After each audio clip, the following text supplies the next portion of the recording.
from GBS. Hey guys, how's it going? Thanks for your help, you guys back there. Are you gonna, I brought some handouts, and obviously I brought many, so if you guys want extras, people that you want to share with back at your workplace, you're welcome to a little more. I'll just have you pass the folders down if that's okay. Thanks. Thank you. Hi there, how are you? What's up for you? It's fun. Okay, so on top of everything else, can I turn the lights down a little bit? Fantastic.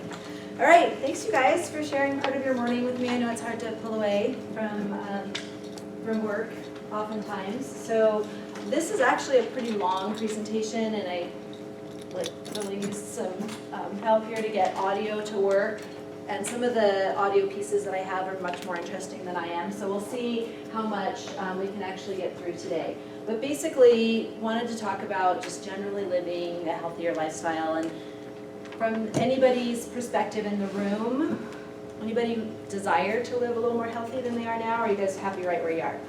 Okay, and do you have a good concept of how you might make that happen? Well, the health fairy doesn't come along like what I want. Like the tooth fairy used to. Darn. So generally it's about choices and behavior. And so choices within the behaviors that we enact day after day. And generally human nature is that we repeat behaviors because we're comfortable with them, whether they're good or bad for us. And in fact, oftentimes when they're not so good for us, it's just comfortable and we'll redo it. So what we're going to talk about today is just kind of how to approach life from the perspective of paying more attention, just being a little bit more mindful.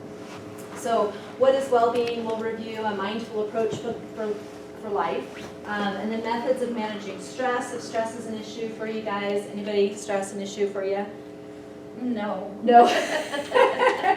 And so everybody experiences stress. There's not a person that doesn't. It's just part of how we get through life and part of our kind of fight or flight system that we were born with back in basically very, very original days. So how do we survive best? And the way that we do that is by responding to stimuli in our environment, which tend to be stressors. So whether you handle it well, you don't handle it well, we all experience stress. And then how do you actually write your own story? How do you decide on what it is that you want and then actually go after it and get it? So this lady looks like she's pretty well. She's got a nice big smile on her face. She's not 18, right? But she looks happy. So what is well-being? Well, well-being is complex and unique to each individual. A couple of different approaches. One is that general happiness is well-being. Another is more of maybe a little deeper positive psychological effect and constant human development. So is there anything you guys have done either this week or this month or in the last year to maybe work on your own personal development? Take a class, try something new. I think that's the problem for all of us. It's a little dead silent in here.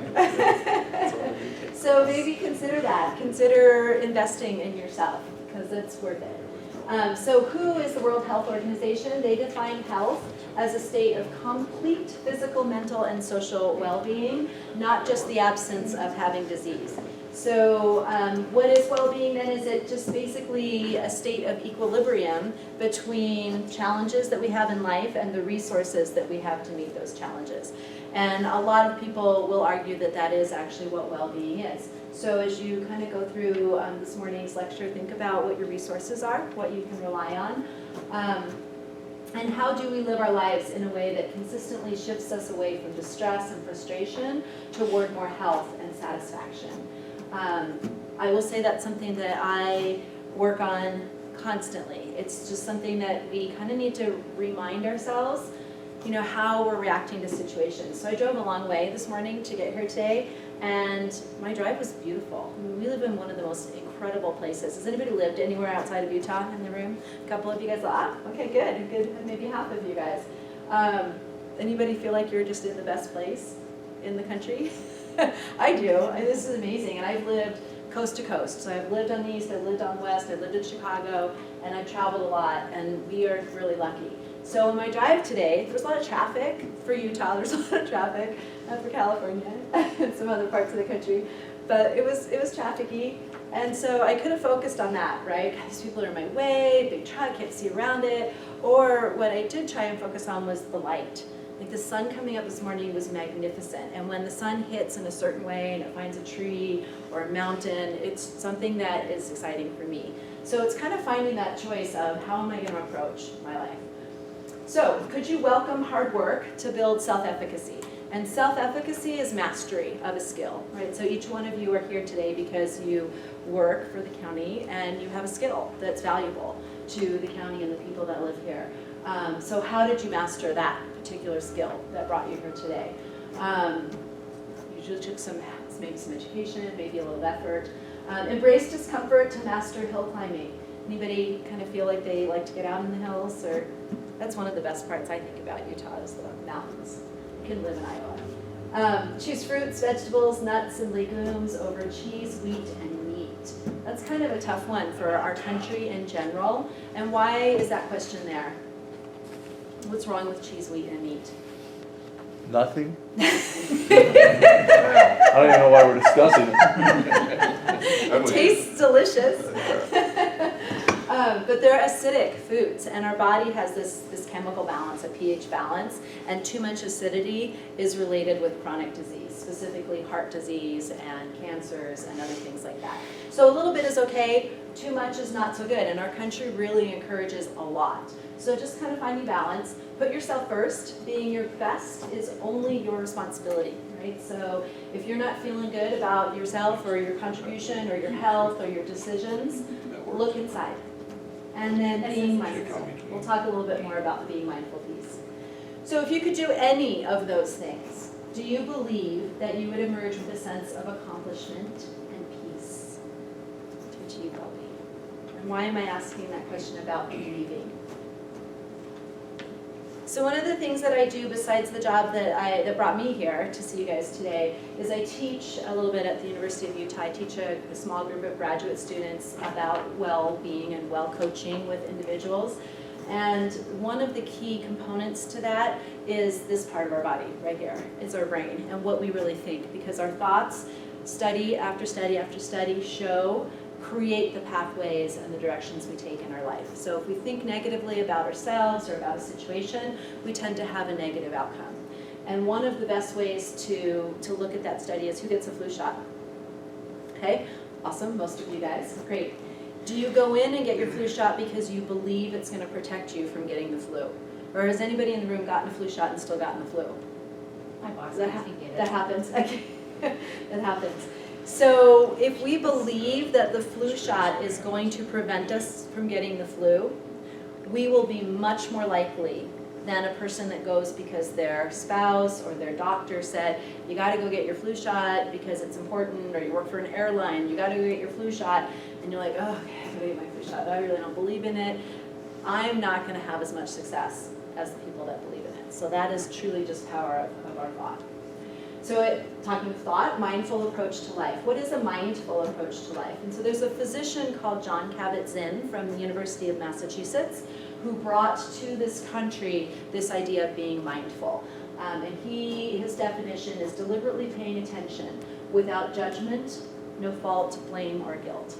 So that's tough in our culture, in our society. We actually tend to be pretty self-critical and quite judgmental of ourselves and of others. So when we can approach a situation and really pay attention to what we're doing and not be self-critical, it has generally a very different outcome than if we're criticizing ourselves or others.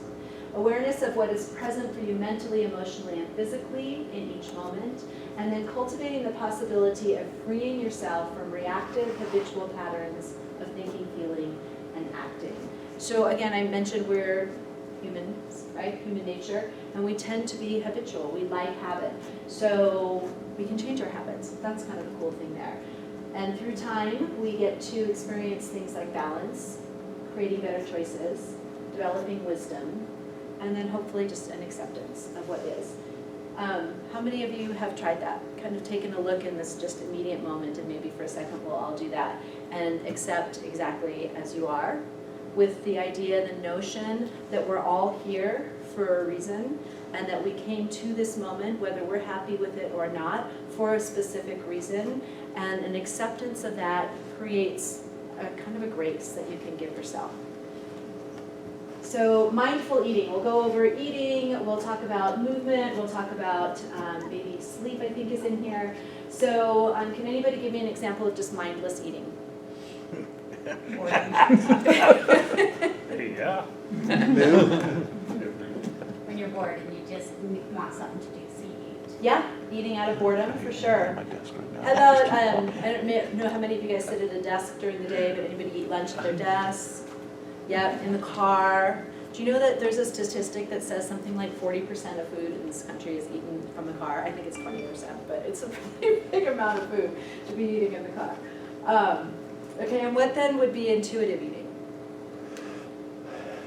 If it tastes good, intuitively, it's good. Okay, that's good. Right, you're using your intuition, which might not always make perfect sense, but yes, if it tastes good, it's good. And you know what, from the perspective of being mindful and being present in the moment, if it tastes good and you're enjoying it, it's much better than eating something that somebody told you was healthy that you're just like, I hate it. And really kind of absorbing and appreciating the food that you're eating. So how can we be more mindful? Let's talk about some eating tips. And this is just a little spoof on clean eating, that little catchphrase that's been out there everywhere. So this is what clean eating meant to me when I was growing up. I had to clean my plate to be completely empty. This is more of a kind of a today's modern version of clean eating. I don't know if you guys have seen the government's recommendation, My Plate. And My Plate from our country currently used to be the food pyramid, right? And then after the food pyramid, it was the food and activity pyramid, and you had a food on one side and people climbing up the other side of the pyramid. You guys haven't seen that too much. Teachers always know that one. But now it's the shape of a plate. And in half of your plate is fruits and vegetables, and the other half is split between half of it is protein, and half of it is generally fats. This one is a little modified from our GBS registered dietitian, because the half that's the vegetables, non-starchy vegetables, when you add fruits to that, a lot of people eat a lot more fruits than vegetables, and with diabetes being such a crisis in our country, sweets are difficult for us to kind of balance out a little bit. So she's actually put fruit in the complex carbohydrates. I'd say it's a little bit of a gray area there. But fats, and also here fats are only a very smaller percentage of the plate, fats are very important. They're really actually critical to the processing of information for our brain. Our brain is predominantly focused on and moves cellularly through transport of fats. So make sure you're getting plenty of fats. So that cheese and meat that we talked about, saturated fats, that can be part of your fats. But if you're going really, really healthy, try more vegetable fats. So you can see avocados are there, nuts are there, even legumes, that little kind of split pea-ish looking thing on the top right side. And then portions. So who feels like every time they eat, and in countries like Japan, Germany, a lot of cultures have kind of a catchphrase or a saying about leaving some room before you get up from the table. So eating and maybe feeling like, I could just take one more bite, but I'm not going to. And so portion size is really a big deal in our country. We tend to kind of eat and then just feel so overfull. So based on your size, your hands have a relative size frame that kind of correlates with the size of your heart, the size of other organs in your body. So if you're going to eat vegetables, at each plate, 2 full hands full of vegetables. Who likes veggies in the room? Sweet, nice, right? Okay, good. Good foodies in general. Anybody favorite vegetables? Shout out. What's your favorite? Yeah, nice. Do you grow your own at all? Not right now. That is so good. Does anybody in the room grow their own? Yeah, nice. That's awesome. When you can just take it straight from your own personal garden to your plate is found to be actually the healthiest. Grains, so a fist. And lean proteins is actually the palm of your hand, even though they're showing the whole palm there.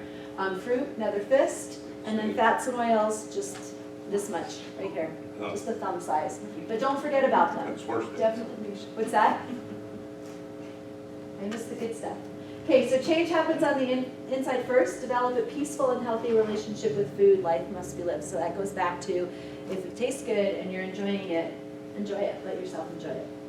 Mindful eating. So this is just basically some thoughts in your brain. I'm sorry because I keep kind of standing in front of you, but I think we even might have included some mindful eating mantras for you. But as you're eating your food, think about why are you eating your food, other than out of boredom or out of the fact that it's lunchtime and I'm supposed to be eating. I'm not a big dinner person. I love to eat throughout the day. And that's something that I didn't really figure out was okay until much later in my life. And I would overeat at night all the time because it just wasn't really a good time for me to be putting food in my body. I'm also a super early morning person and I like to go to bed early. So for someone that maybe stays up later, a bigger dinner later in the day is not a problem. For me, it doesn't make me feel good.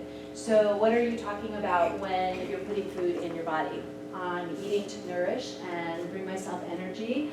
I'm practicing gratitude with each bite. That's really important, being thankful for the food that we have. Breathe in, breathe out, choosing health. Can I eat this and be thankful? And then truly thinking about self-care. So how often do you guys think about taking care of yourselves? A little bit, not so much. I think that I find, especially, I mentioned I've lived a lot of different places. In the state of Utah, do you guys know that this state has the highest level of volunteering in the country?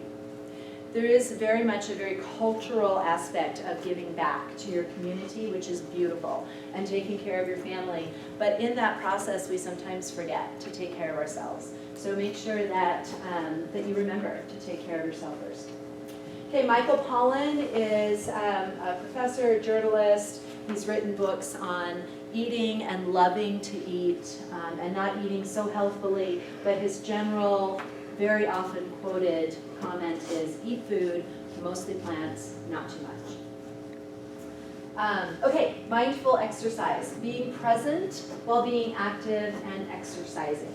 And exercise can be, it's kind of got a negative connotation to it, but exercise can be anything from being out four-wheeling to gardening to actually going out and sweating. I stopped and grabbed a little food and drink on the way here because I was so hungry this morning because I'm a morning eater, remember? And I pulled up next to a jazzercise place and the music was going, people were having fun. So it can be anything, but it should be fun. You should enjoy the movement that you're doing. So mindful exercise has been known to decrease things like depression, anger, anxiety, a negative effect from life, and confusion in your brain. It actually helps you be more alert and focus and be more productive. It increases life satisfaction, self-esteem, anger control, if that's an issue for you. Patience has been something I've been working on all my life, so anger kind of pops up when I'm feeling impatient, so it helps me definitely control my anger and my mood. Repetitive rhythmic exercise is the most powerful in terms of helping you to reach some of these improvements in your approach to life. And so repetitive rhythmic exercise would be something like walking, running, cycling, swimming, where you're just kind of working through the same stroke constantly. Mindful exercise as treatment has been studied, and you'll see in just a few moments Dr. Mike Evans is going to talk a little bit about some studies that were done, but has been shown to be as potent as actually taking a pill with even some more enhanced benefits, and we'll talk about that a little bit. Anybody practice yoga in the room? No? Okay.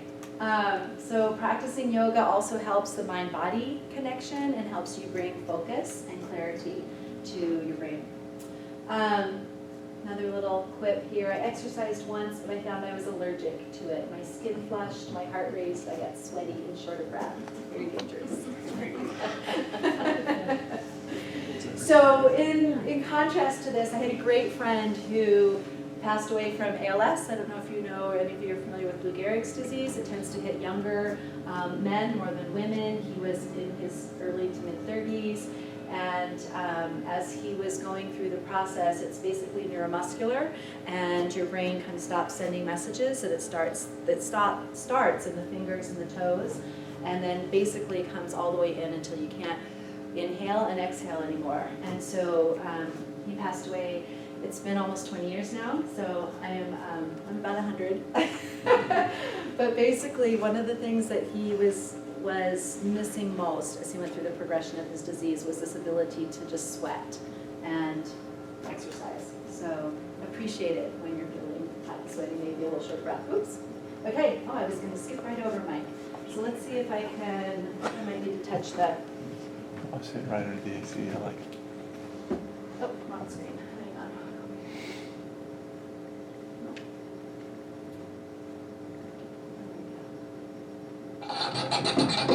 Hi, Dr. Mike Evans, and welcome to this visual lecture I'm calling 23 and a half hours.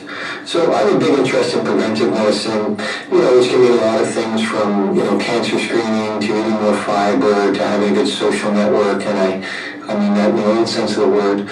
But weighing less, drinking less, smoking less, controlling your blood pressure, cholesterol, and so on and so forth. So all these things are incredibly important, and I wouldn't want you to minimize your efforts in any one category. But I want to know what comes first. What has the biggest impact? What has the biggest return on investment? What makes the biggest difference to your health? So I did my research, and I found an answer, at least for me, and it's tricky because, all these things are sort of overlapping. But I picked out this intervention, and because of its breadth, it worked for so many different health problems, and that's what I found so cool about it. So just to kind of walk you through a quick list. So this intervention in patients with knee arthritis who receive 1 hour of treatment 3 times a week reduced their rates of pain and disability by 47%. In older patients, it reduced progression to dementia and Alzheimer's by around 50%. For patients at high risk of diabetes and coupled with other lifestyle interventions, it reduced progression to frank diabetes by 58%. Postmenopausal women who had 4 hours a week of the treatment had a 41% reduction in the risk of hip fracture. It reduced anxiety by 48% in a big meta-analysis. Patients suffering from depression, 30% were relieved with low dose, and that bumped to 47% as we increased the dose. Following over 10,000 Harvard alumni for over 12 years, those that had the intervention had a 23% lower risk of death than those who didn't get the treatment. It's the #1 treatment of fatigue, and of course, the kind of outcome of choice, my favorite outcome is quality of life, which is really all of the above and really about making your life better. And this treatment has been shown over and over again to improve quality of life. So the question is, what's the medicine, and what is 23 and a half hours? So the medicine was exercise, mostly walking, so not triathlons. And let me just put it a different way. I think what I'm asking you to do is, if you think about your typical day, so there's 24 hours, and so you might spend most of your day, this varies obviously, but couch surfing, sitting at work, obviously sleeping. And what the evidence that I'm going to show you kind of tells me is the best thing you can do for your health is to spend half an hour being active, maybe an hour, and that if you can do that, you can realize all the benefits I described in the previous slides. So let's just take a quick walk through some of the literature. So Stephen Blair, he's a professor at the Arnold School of Public Health at the University of South Carolina, and he looked at this in what's called the aerobic center longitudinal study, which followed over 50,000 men and women over time. And along the left side of this graph is something called attributable fractions, which is a kind of fancy word, but it's the estimate of the number of deaths in a population that would have been avoided if that specific risk factor had been erased. So for example, turning a smoker into a non-smoker, or a couch potato into a daily walker. And along the bottom is the typical risk factors. You can see the hypertension is incredibly important and so on and so forth. But the one that was that kind of applied the most risk was this sort of mysterious CRF, which is cardiorespiratory fitness, which is really low fitness. So low fitness was the strongest predictor of death. And this is important that most of the trials we see, to be honest, are funded by pharma or other companies because they've got a drug for hypertension or high cholesterol or diabetes. And we rarely see fitness thrown into the mix. And so it's nice to see a trial that's not so siloed. Blair's work is interesting. He also did another trial looking at obesity. What he found was, sort of two things. One is obesity and no exercise. That's a very bad combination, and that's where we saw many of the negative consequences of obesity from a health point of view. But if the obese person was active, even if they didn't have the weight loss, but were just active and obese, that was much, much better, and that the exercise ameliorated much of the negative consequences of obesity. So if exercise is a medicine, what's a dose? So when I think of dose, I think of how long, how often, and how intense. I'm going to give you a slightly mixed message, but essentially more activity is better. But I must say the rate of return seems to decline after 20 or 30 minutes a day. So if you're being active less than 150 minutes a week, or more if you're a kid, an hour a day if you're a kid, my flag goes up in the clinic. So my personal take on this is that the literature draws a very broad brush, and so we see big differences when somebody goes from not doing anything to doing something, and after that the return is more granular. So if we took the Nurses' Health Study, women who went from 0 activity to just 1 hour a week reduced their heart disease rates by almost half. So you can break it down, so it can be 10 minutes, 10 minutes, 10 minutes if you want to do 30 minutes of exercise, so it can be broken into 3. Higher intensity, it looks like it's equivalent to less time with lower intensity. But I think obviously the clinical pearl is mostly thinking about your style and habits and your personal cues. So if you're only going to do it if it's pre-booked with friends, I have couples that take a half-hour walk every morning or evening to organize their life. A dog is a great walking coach. The data is showing 67% of dog walkers achieve 150 minutes a week just with the dog walking. And finally, of course, your commute, getting off stop early, taking the stairs, and so on and so forth.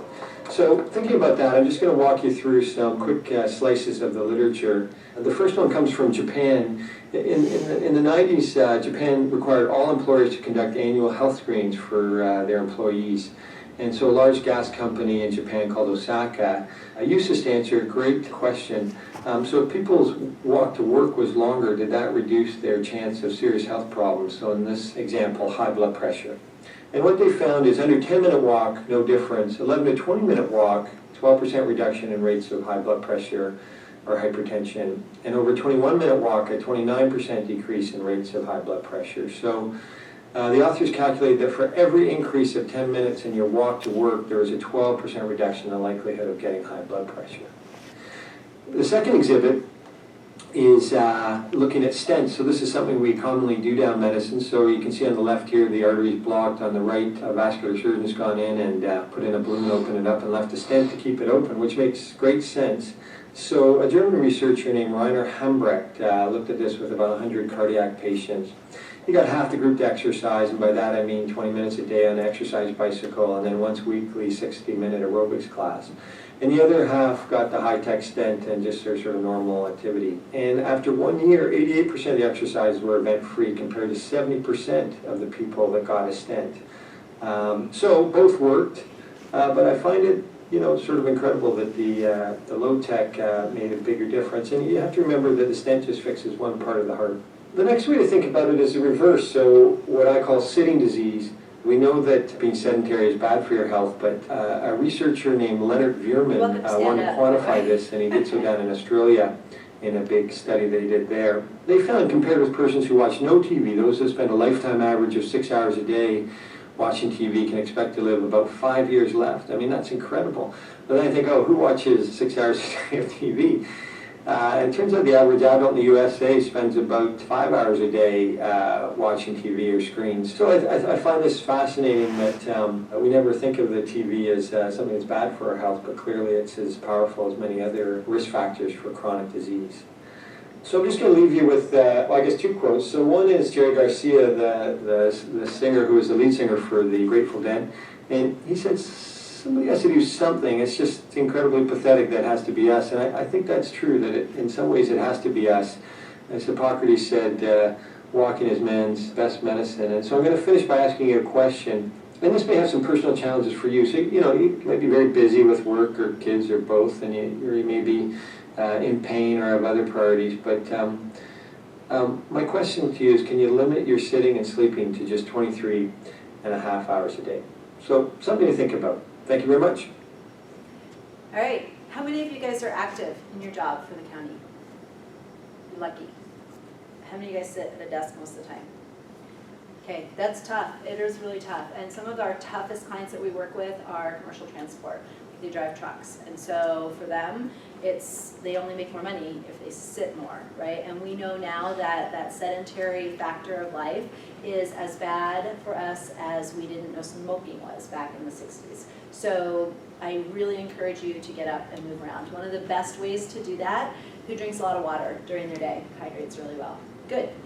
Keep a big bottle of water and drink a lot of it so that you have to get up and use the restroom periodically throughout the day. And that's a good encouragement to both drink your water and kind of get up and move around. Even if it's just getting the blood flowing a little bit, it's like turning a light switch on or off in your body. And when we're sitting, that light switch is off. And that is metabolically inviting disease into our body. Whereas when the light switch is turned on, the body is meant to move and it's working to help actually create more health in our bodies. Anybody from that was kind of a long video, but anybody kind of anything resonate with you? Any comments you wanted to make? Questions? So really quickly, that study, the aerobic study where people either took and did open heart surgery and had a stent put in their heart, actually that's catheterized, it goes up usually through the femoral artery, but regardless, they could put a stent in the heart, right, and open up a vein versus the people that did the exercise. And notably, the people that did the exercise actually had a higher rate of success than surgical intervention in our country. The most important part of that, I think, is that little comment that Dr. Evans put at the end where he said the exercise was whole body versus the stent was just one part of your body. And did you guys know what that indicates, what that meant? So cardiovascular disease is not just heart disease. Your vascular system runs through your entire body, all of your organs, right up into your brain and other parts of your body. And when you're exercising, you're creating a healthier cardiovascular profile throughout your whole body. When you go and have a surgical intervention, that's just fixing the most challenged part, but the rest of you still needs that health. So just keep that in mind. Okay, methods of managing stress. Do we just have until 10:30, Diane? Am I okay to keep going? Okay. All right, you guys have to stay awake with me. So basically, just talking a little bit about some challenges for people. Work, kids, aging parents is a big deal in our country and our culture right now because for a lot of us, they live with us or they will soon. Pets on Prozac. When I first started working on this presentation, we've had it for a couple of years now. It tends to be one of our most popular. I have a girlfriend that had her little dog on Prozac, and I just thought, unbelievable. Fast forward a couple of years, I have a very big, very fear-aggressive dog, and he's on Prozac. And we have to actually keep him isolated from new people, new situations, new dogs. So it's actually kind of real life. I mean, our only other option at this point is euthanize. So, I haven't been able to get there. But anyway, just thinking about the stress of life, it can kind of get the heart moving, right, and anxiety. So what is anxiety? It's basically this kind of fear reaction of our body based on not being able to control or predict future events. And honestly, we can't predict all future events. So how do we manage that anxiety then? Well, an anxious brain can be retrained through something as simple as deep breathing, muscle relaxation, or visual imagery. We'll talk about that a little bit more. So just for in immediate panic mode, 5 tips will help you feel better right away. The first one is to write down something that might be bothering you. So if you have this process in your brain called rumination, where you have a negative thought or a fear or an anxious concern, and you just keep like thinking on it, like that song that you can't get out of your head that somebody played on the radio, and you're like, oh, got that out. If you write it down on a piece of paper, and then some people tear it up or burn it or whatever, you just put it in a drawer, it stops that process of rumination and helps you kind of relieve those fears. Another way to address anxiety is to move more. We just talked a lot about that.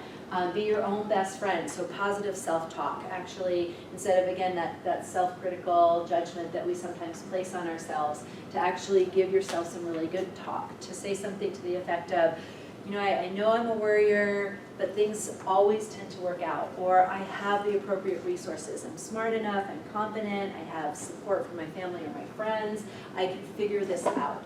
And even though we all have challenges, on the other end of the challenge, if it didn't turn out so well, The approach is, well, I learned something from this, and next time I'm going to be able to approach it maybe from a little bit different angle. Music is tremendously important, so any form of music can help reduce anxiety, whatever your favorite version is. The one that's shown to have highest cognitive release and actual function is classical music, if you guys enjoy that. And then laugh, just really deep in your belly. And if it just doesn't seem like a funny situation, call your favorite aunt or some friend that you know is going to make you laugh, or put something funny on your TV and maybe walk around your living room while you watch it. I don't know, you can sit for a few minutes. Balance. So what does cause stress? Well, pretty much anything can cause stress, and it doesn't have to be a negative event in your life. It can be a wedding. It can be a new family member. It can be a promotion at work, right? So positive things can also make you feel overwhelmed and overloaded and sometimes feel helpless. So quickly, the physiology of stress is that it can either come from an external stimuli or an internal stimuli. Internal stimuli meaning disease or that rumination within your brain. And then the body reacts as it used to in that fight or flight day when we had to hunt to gather basically and then protect ourselves from predators. We don't really have that situation so much anymore. When we're hunting, we're usually not hunting without the belief that we could go home and go to the grocery store, right, if we needed to have an alternate method of finding food. But we do have constant levels of stress, and stress in our bodies will emanate through the release of a hormone called cortisol. And cortisol is that fight and flight response from the brain, and that comes from the amygdala, just in case you were wondering, this little tiny red peanut in your brain.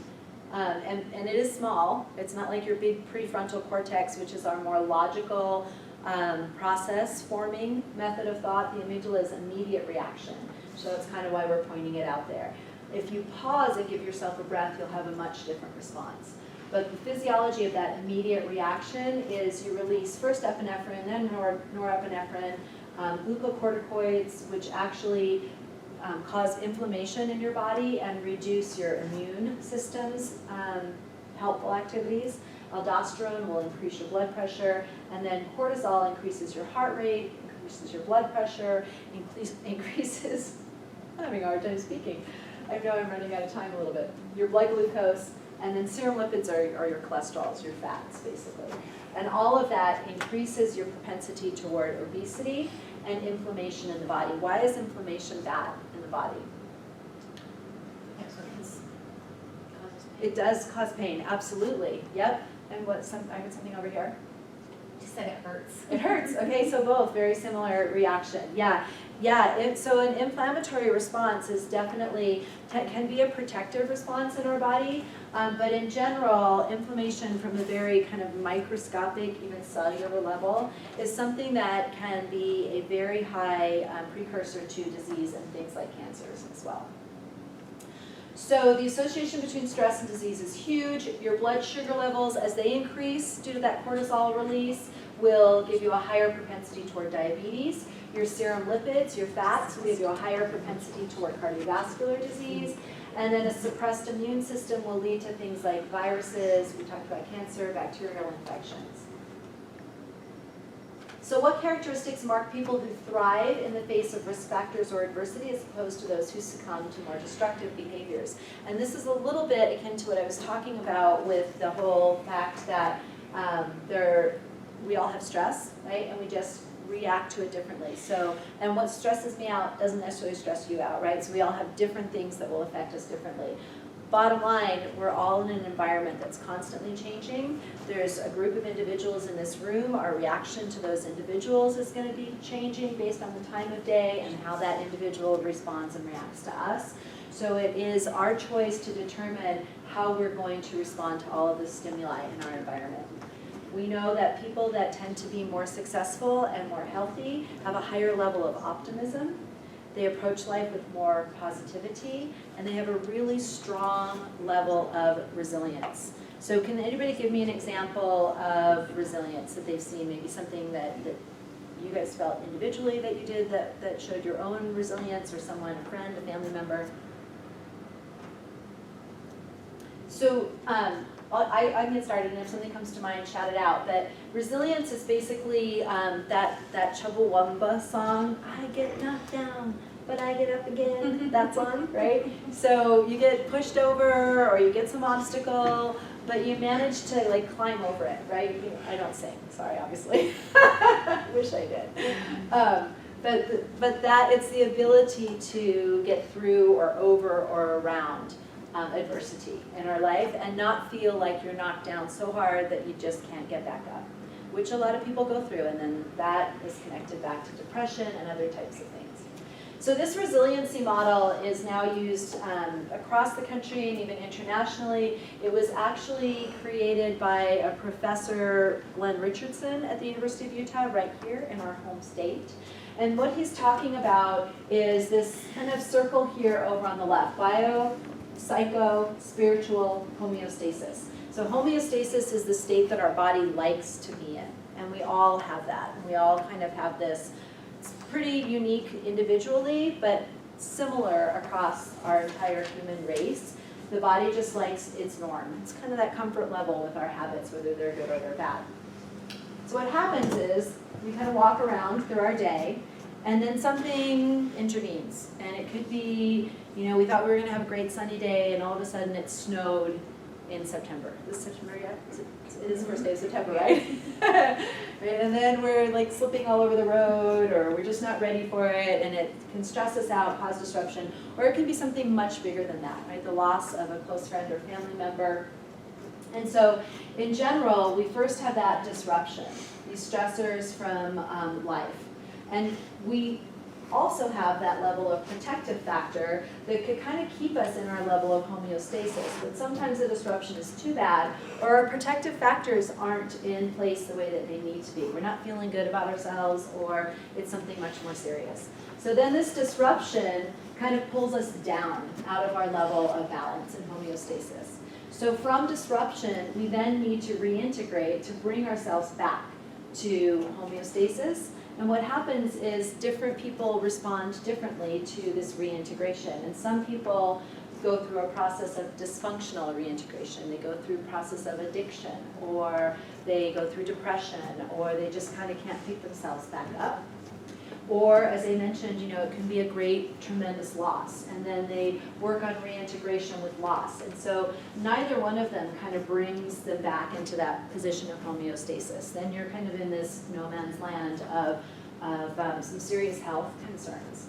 So working through increasing your resources to better balance and bring yourself back to homeostasis is where we finally eventually get, right? So people go through coping with addictions, coping with depression, and they can bring themselves back. But those people that are most resilient will actually have this disruption to their life, and through the process of reintegration will end up in a state of homeostasis that's an improvement over where they started. It's pretty cool. And if you've known people that accomplish a lot, or they end up just kind of going through life being generally happy and just giving, and they're just happy people and healthy people, those tend to be the ones that are most resilient. And so every time they have a disruption in their life, they reintegrate on a little bit better level. So very quickly, the future of stress management. Change how we think about stress, so not thinking that it's overwhelming or a bad thing all the time. Change what we say about stress. I'm kind of having a tough day, but I've got a great job, I've got great support at my work, or I have a great education, or I have the wisdom of my experience. I'm going to be fine. And then change what we do about stress. So if you guys will bear with me for this is a really great little quick video, and it's Kelly McGonigal, who is a professor at Stanford. And she is kind of fun to listen to. I think you'll enjoy it. Let me get myself back here. There we go. Oh no, this is Kid President. Sorry, hang on. We're gonna go past him. There's Kelly. Oh, I don't want to keep you here all day. I do really. I won't. I have a confession to make. But first, I want you to make a little confession to me. In the past year, I want you to just raise your hand if you've experienced relatively little stress. Anyone? Mm-hmm. How about a moderate amount of stress? Who's experienced a lot of stress? Yeah, me too. But that is not my confession. My confession is this. I am a health psychologist, and my mission is to help people be happier and healthier. But I fear that something I've been teaching for the last 10 years is doing more harm than good, and it has to do with stress. For years, I've been telling people stress makes you sick.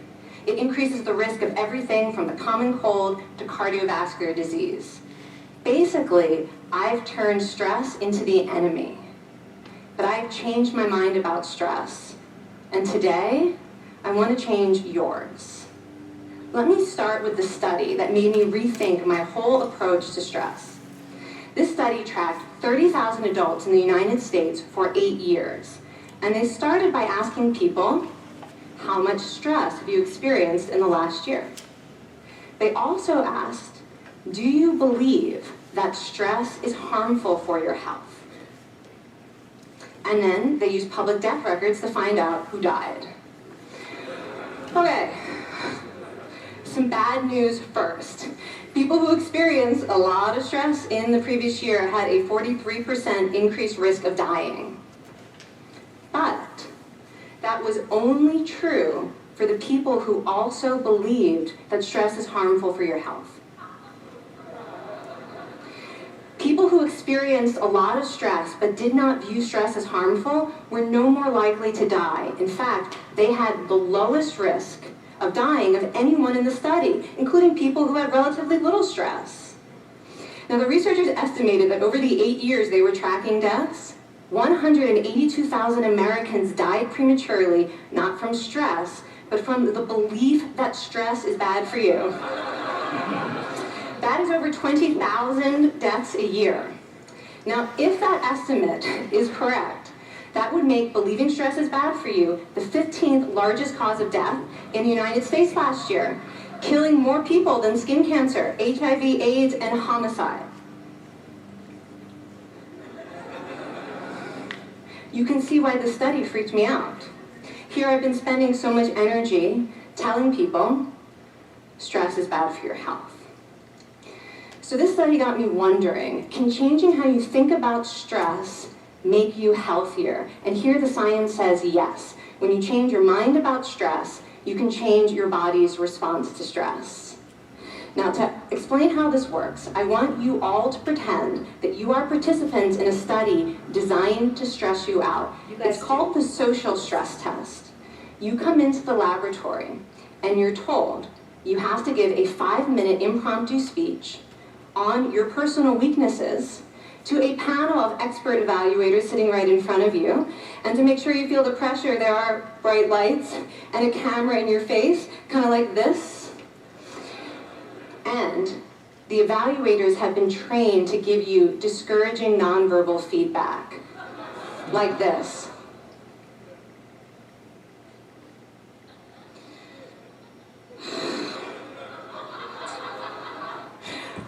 Now that you're sufficiently demoralized, time for part 2, a math test. And unbeknownst to you, the experimenter has been trained to harass you during it. Now, we're gonna all do this together. It's gonna be fun, for me. Okay. I want you all to count backwards from 996 in increments of 7. You're gonna do this out loud as fast as you can, starting with 996. Go. Go faster. Faster, please. You're going too slow. Stop, stop, stop, stop.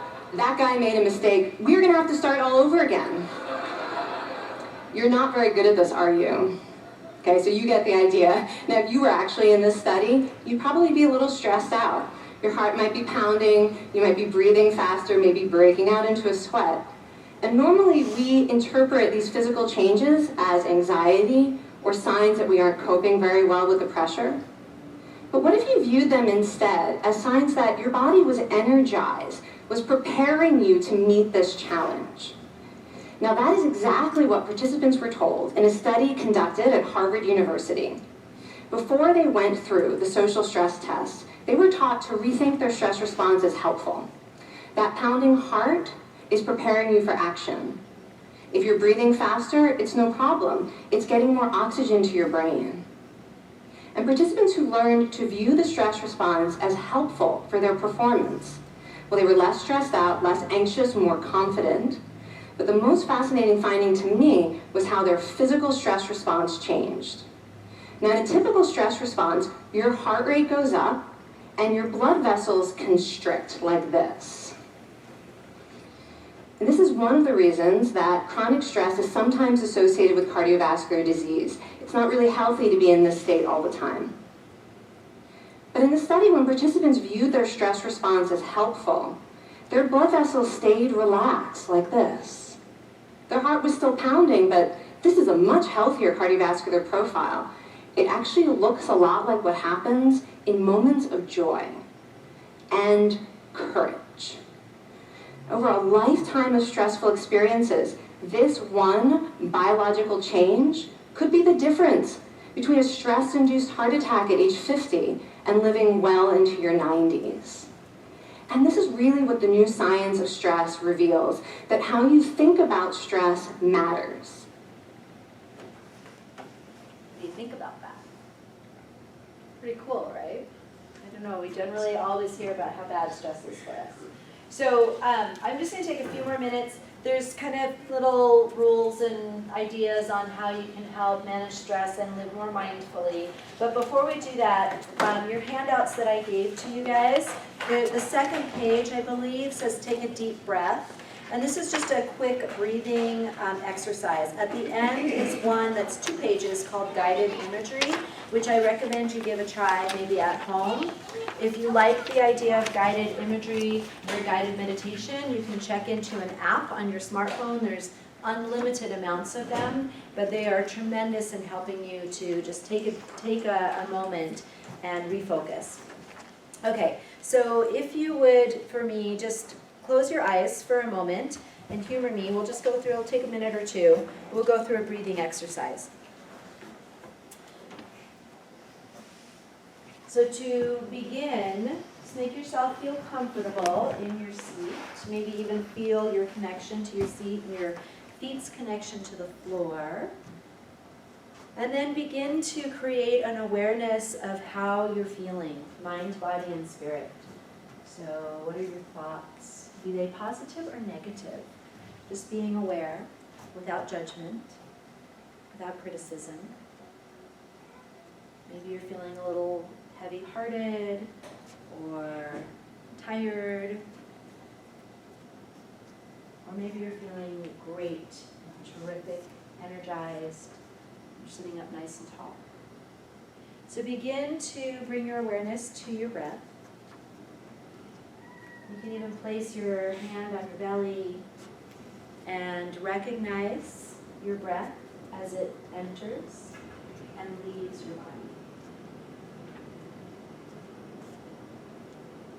And as your awareness of your natural breath increases, begin to deepen your in-breath, feeling your lungs expand, and expanding through your rib cage right into the back of your ribs.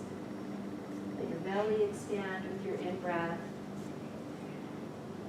and feel your belly relax and go back down with your out-breath.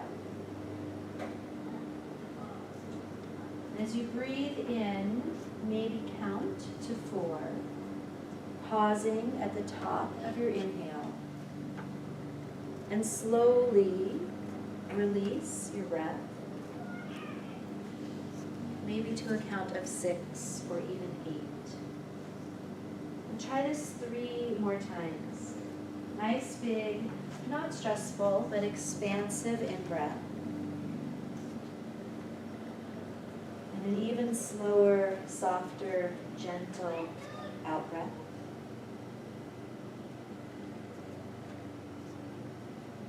And with your next 2, maybe even begin to draw inward with your in-breath on anything that you'd like to experience more of today.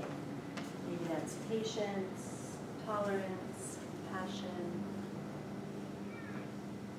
And with your out breath, let go of anything that you might be holding on to that's not serving maybe tension or tightness. And then when you're ready, gently open your eyes. You can flutter them open and bring yourself back to the room. And that was just maybe a couple of moments of release and relax. So throw that in whenever you feel overwhelmed, or simply if you're approaching a situation where you feel stressed, not quite sure of the answer, just pause for a moment. There's an acronym on one of these pages called PEACE, and it begins with just taking that breath, pausing for a moment, and going through the process of evaluating your response. So the 6 A's to stress management: assess, activate, avoid, appraise, attune, and accept. And we're going to kind of run through these really quickly, and I'm going to let you guys get out of here. So how to assess like a champ: you want to measure the amount of stress that you're currently having, kind of monitor it, and then set goals in terms of your response. Activate your forces of resilience. There's that little I get knocked down, and that little baby ant carrying the big twig. So activate. You can activate through movement, you can activate through nutrition, you can activate through getting better sleep, prioritizing your rest. And then avoid. So avoidance really doesn't mean avoid the problem. It means shifting your focus from that rumination on the problem to actually going toward a solution. What can I do to solve this problem?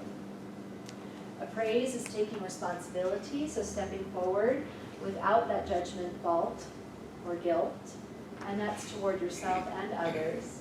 And when we take responsibility, what happens? There's actual, and kind of as you listen to Kelly speak a little bit about the changes that happen in your body physiologically, there's also cognitive restructuring that happens in your brain when you refocus your thoughts. So we used to think that our brain only developed when we were like 0 to 3 babies, right? And then we realized that the brain actually develops all the way up until 7. And then we realized that actually our brain continues to develop throughout our entire lifespan. So each time you think a positive thought of resilience or competency, I can do this, you actually change the structure of the thoughts in your brain, and you reinforce that thought process and therefore the following behaviors, and vice versa. The negative will do the same thing for you. So acknowledge that change begins with you. Forgiveness for yourself and others comes much easier. Negative talk begins to disappear, and you are able to start looking forward.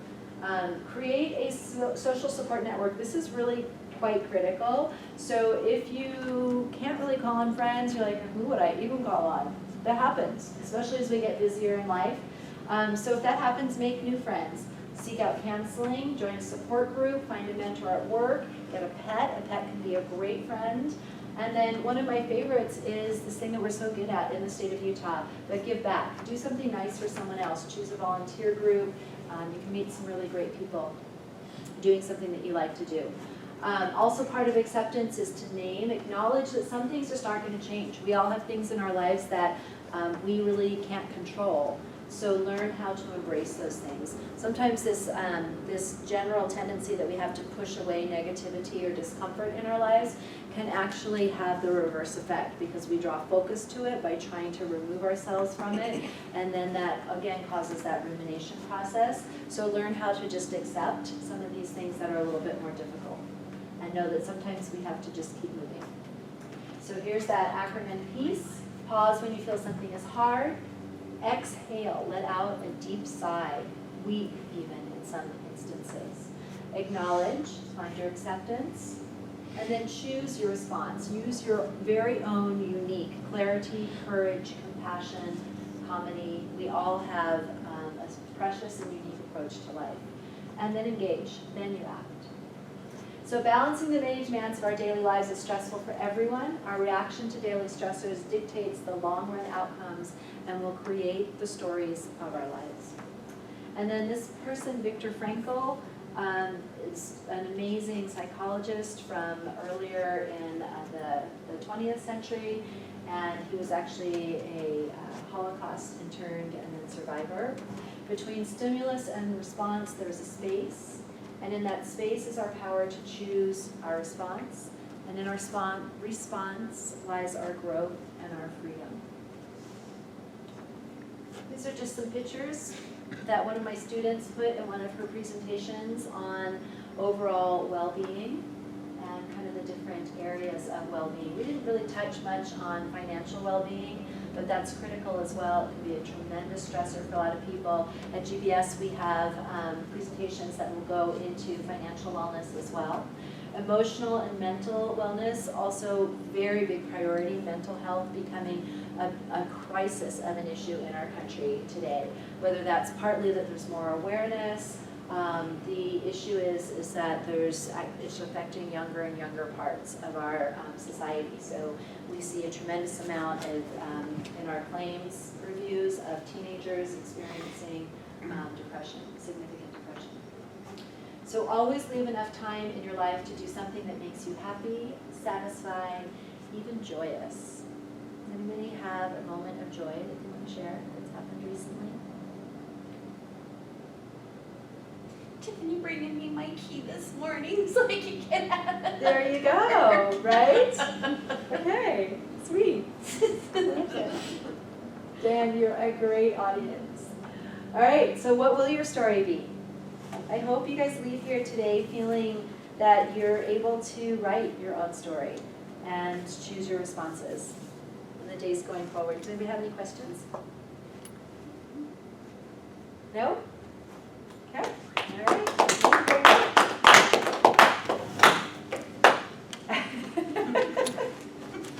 Fantastic energy in here, you guys.